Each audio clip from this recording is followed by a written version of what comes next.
সবাইকে স্বাগতম। আমরা গত ভিডিওতে প্রিকোডিয়াম এক্সামিনেশনের ইন্সপেকশন অংশটি নিয়ে আলোচনা করেছি এবং ডেমনস্ট্রেট করে দেখিয়েছি। এই মুহূর্তে আমরা পরবর্তী স্টেপ বা পালপেশন নিয়ে আলোচনা করব এবং তা ডেমনস্ট্রেট করে দেখাবো। আমরা জানি যে যখনই কোনো স্টেপ আমাকে করতে বলা হলো, যদি স্যার পরীক্ষায় বলেন যে হচ্ছে পালপেট দ্য প্রিকোডিয়াম, সেক্ষেত্রে আমাকে ওই যে ইন্সপেকশনের ক্ষেত্রে আমরা যেরকমটা করেছি, greetings, introduction, proper exposure, proper positioning, সেরকম ভাবে আমাদেরকে করে নিতে হবে। তো আমরা ধরে নিচ্ছি এই পেশেন্টের ক্ষেত্রে ইতিমধ্যেই সেই প্রসিডিউর গুলো করা হয়েছে। এই মুহূর্তে আমরা যখনই পালপেশন করব, তখন আমাদেরকে 5টি পয়েন্ট একটু মাথায় রাখতে হবে যে আমরা কি কি দেখব। আমরা দেখবো হচ্ছে অ্যাপেক্স বিট লোকেট করার চেষ্টা করব এবং তার ক্যারেক্টারটা বোঝার চেষ্টা করব। পরবর্তীতে থ্রিল দেখব। তারপর আমরা হচ্ছে লেফট প্যারাস্টার্নাল হিপ দেখব, পালপেবল পিটু আছে কিনা দেখবো এবং এপিগেস্ট্রিক পালসেশন দেখবো। এই 5টি পয়েন্ট আমাকে হচ্ছে টাচ করতে হবে। আমি সেগুলোই এখন হচ্ছে একটু ডেমনস্ট্রেট করে দেখাচ্ছি। আমরা প্রথমেই তাহলে কি দেখবো? প্রথমেই দেখবো হচ্ছে অ্যাপেক্স বিটটা লোকেট করার চেষ্টা করব এবং সেটা হচ্ছে আমার তার ক্যারেক্টারটা কিরকম সেটা হচ্ছে একটু বোঝার চেষ্টা করব।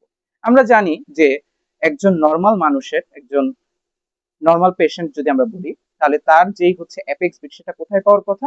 এই লেফট নিপলের একটু নিচের রিজিয়নটাতে পাওয়ার কথা, বা আমরা যদি অ্যানাটমিক্যালি বলি সেটা হচ্ছে left fifth intercostal space, just medial to the mid clavicular line, about 9 centimetre from the mid line. তো আমরা এই পেশেন্টের ক্ষেত্রে আমরা কিভাবে সেটা হচ্ছে অ্যাপেক্স বিটটা লোকেট করার চেষ্টা করব বা ফিল করার চেষ্টা করব? আমরা অ্যাপেক্স বিট বলতে বুঝি মোস্ট ল্যাটারাল এবং ইনফিরিয়র পজিশন যেখানে কার্ডিয়াক ইম্পালসটা প্রেজেন্ট থাকে। অনেক ক্ষেত্রে এই রোগীর হচ্ছে অ্যাপেক্স বিট হচ্ছে ডিসপ্লেস থাকতে পারে। সেজন্য আমরা কি করব? সেজন্য আমরা একটু ল্যাটারালি ফিল করে আসার চেষ্টা করব। এখন প্রশ্ন থেকে যায় হাতের কোন অংশ দিয়ে আমরা হচ্ছে ফিল করব? আমরা এই যে পাম আছে, পামের যে বলস অফ দ্য পাম, এখানে আমরা সবচেয়ে ভালো ফিল করতে পারি এই অংশটা দিয়ে, সেন্সেশন এখানে সবচেয়ে বেশি থাকে। এই জন্য আমরা বলস অফ দ্য পাম দিয়ে ফিল করার চেষ্টা করব। এভাবে ল্যাটারালি রাখলাম, তারপর হচ্ছে এভাবে আসার চেষ্টা করলাম এবং আমি হচ্ছে অ্যাপেক্স বিটটা ফিল করার চেষ্টা করলাম। আমি ধরে নিচ্ছি এই পেশেন্টের ক্ষেত্রে এরকম একটা পজিশনে আমি হচ্ছে তার অ্যাপেক্স বিটটা পেয়েছি। এই যে লোকেট করলাম, এই লোকেট করার সময় বা ফিল করার সময় আমি হচ্ছে তার ক্যারেক্টারটা বোঝার চেষ্টা করব। এক্ষেত্রে আমরা একটু থিওরিটিক্যাল কিছু আলোচনা করে নেই। অ্যাপেক্স বিটের ক্যারেক্টার 4 ধরনের হতে পারে। নর্মাল হতে পারে, নর্মাল পেশেন্টের ক্ষেত্রে আমরা যেটা পাই। ট্যাপিং হতে পারে। ট্যাপিং মানে কি? ট্যাপিং মানে মনে হচ্ছে যে এই জায়গায় আমার হাতের উপর কিছু টোকা দিয়ে যাচ্ছে, আলতোভাবে টোকা দিয়ে যাচ্ছে। এটাকে আমরা বলছি ট্যাপিং ক্যারেক্টার। এটা কোন ক্ষেত্রে পেতে পারি? মাইট্রাল স্টেনোসিসের ক্ষেত্রে পেতে পারি। আরেকটা ক্যারেক্টার হতে পারে থ্রাস্টিং। থ্রাস্টিং কি? যে একটা ফোর্সফুল ধাক্কা এবং লিফটিং দ্য ফিঙ্গার, এবং ইট ইজ নট সাস্টেইনড, যে আঙ্গুলটা উপরে তুলছে but it is not sustained. এই থ্রাস্টিং ক্যারেক্টার আমরা পেতে পারি কোন কোন ক্ষেত্রে? অ্যাওর্টিক রিগার্জিটেশন, মাইট্রাল রিগার্জিটেশনের ক্ষেত্রে। আরেকটা টাইপ হতে পারে হিভিং। হিভিংটা কি? এটাও একটা ফোর্সফুল ধাক্কা এবং এটাও lifting the finger but it is sustained. তাহলে এর ধরনের হিভিং আমরা ক্যারেক্টার পেতে পারি অ্যাওর্টিক স্টেনোসিসের ক্ষেত্রে। এছাড়াও ডাবল অ্যাপেক্স বিট বা হচ্ছে ডিফিউজ অ্যাপেক্স বিট আমরা পেতে পারি। তো আমরা মোটামুটি এই 4 ধরনের নিয়ে মেইনলি আলোচনা করি আমাদের কেসগুলো। তাহলে এইভাবে আমরা হচ্ছে অ্যাপেক্স বিটটা ফিল করে তার ক্যারেক্টারটা বোঝার চেষ্টা করব।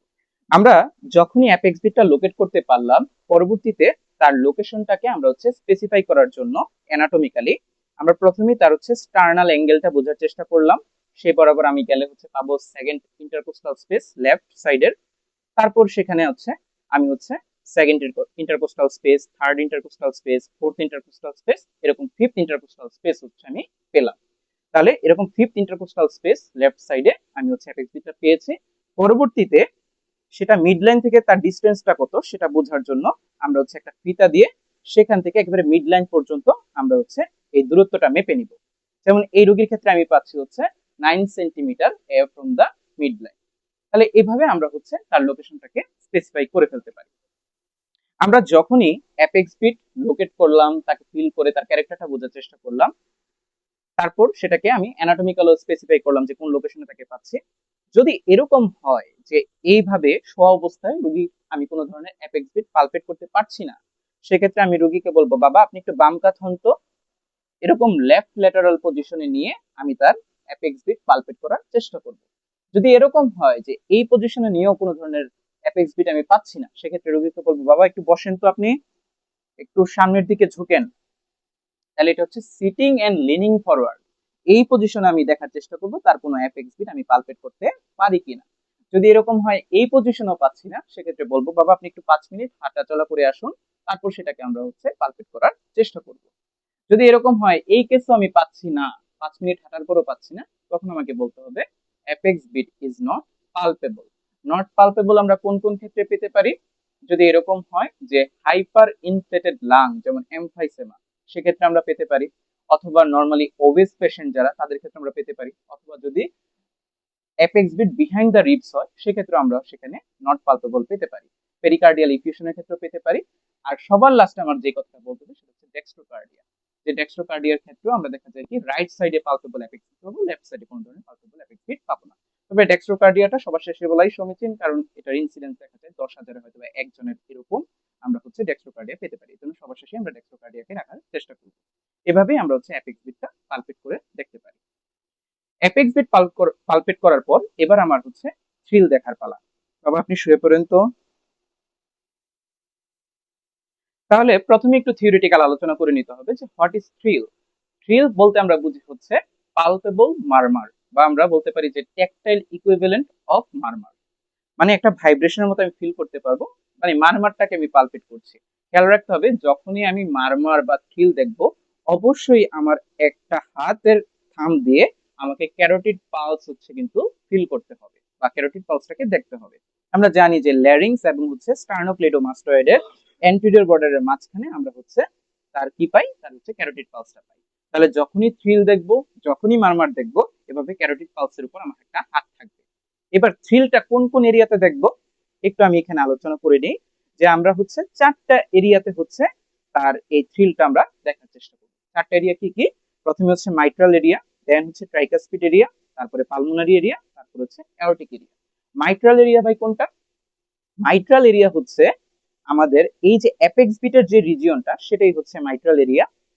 Tricuspid area left fourth intercostal space just lateral to the sternal border. Pulmonary area কোনটা? Left second intercostal space just lateral to the sternal border. Aortic area কোনটা? Right second intercostal space just lateral to the sternal border. এই 4টা এরিয়াতে carotid পালসে হাত থাকলো, আমি আবারও সেই বলস অফ দা পাম দিয়ে সেই এরিয়াগুলোতে হাত দিলাম, ক্যারোটিড পালসে হাত থাকলো। এবার আমি কোনো ধরনের ভাইব্রেশনের মতো ফিল হয় কিনা, কোনো পালপেবল মারমার পাই কিনা, সেটা একটু দেখবো। 4টা এরিয়াতে আমি দেখে নিব কোন ধরনের থ্রিল পাই কিনা। এক্ষেত্রে বলে রাখা প্রয়োজন, যদি আমি কখনো থ্রিল পাই, তখন কিন্তু আমাকে বুঝতে হবে সেটা কি সিস্টোলিক থ্রিল নাকি ডায়াস্টোলিক থ্রিল। আমার যেহেতু ক্যারোটিড পালসে হাত থাকছে, আমি যদি দেখি ভাইব্রেশন বা থ্রিলটা যদি ক্যারোটিড পালসের ঠিক পরপর পাই, তাহলে সেটা সিস্টোলিক থ্রিল। যদি ক্যারোটিড পালসের আগে আগে পাই, তখন সেটা আমাদের ডায়াস্টোলিক থ্রিল।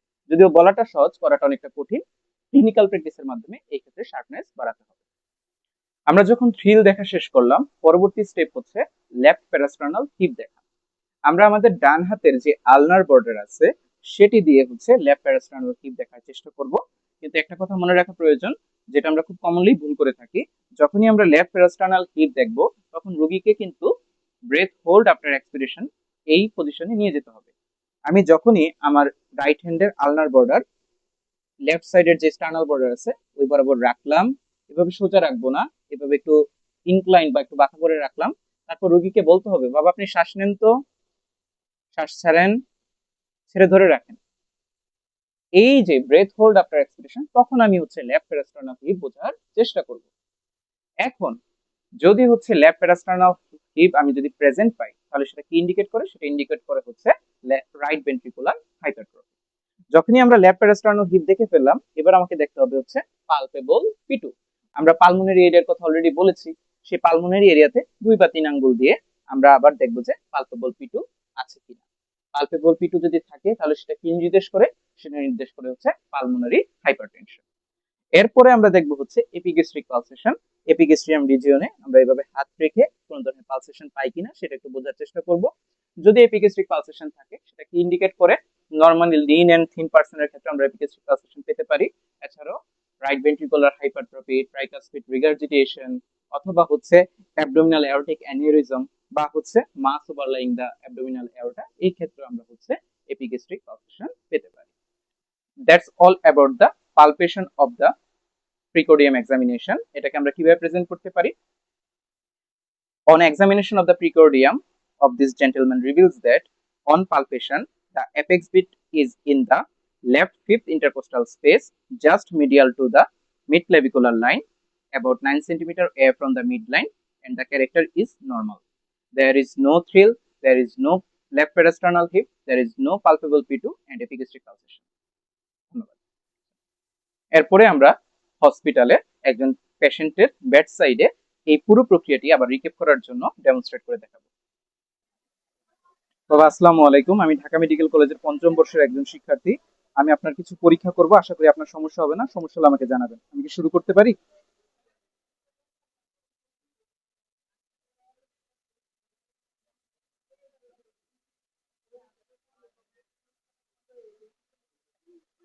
তবে একটু বাম কাত হবেন।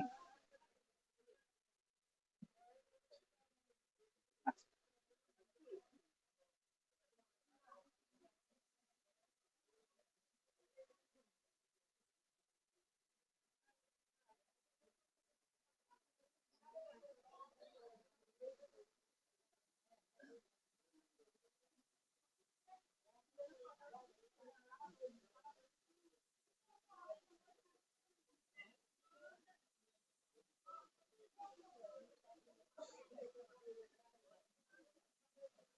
তবে একটু মুখটা দিবেন ওইদিকে।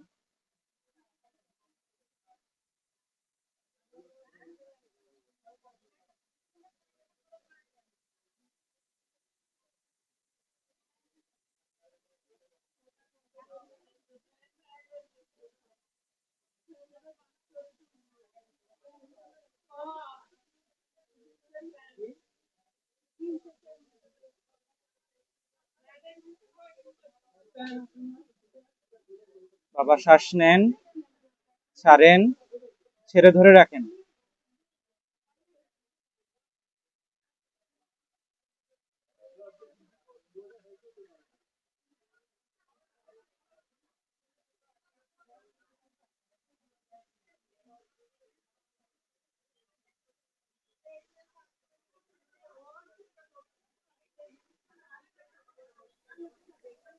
On examination of the precordium of this gentleman reveals that on palpation, the apex bit is located in the left fifth intercostal space lateral to the midclavicular line, which is about 12 cm away from the midline, and it is heaving in nature.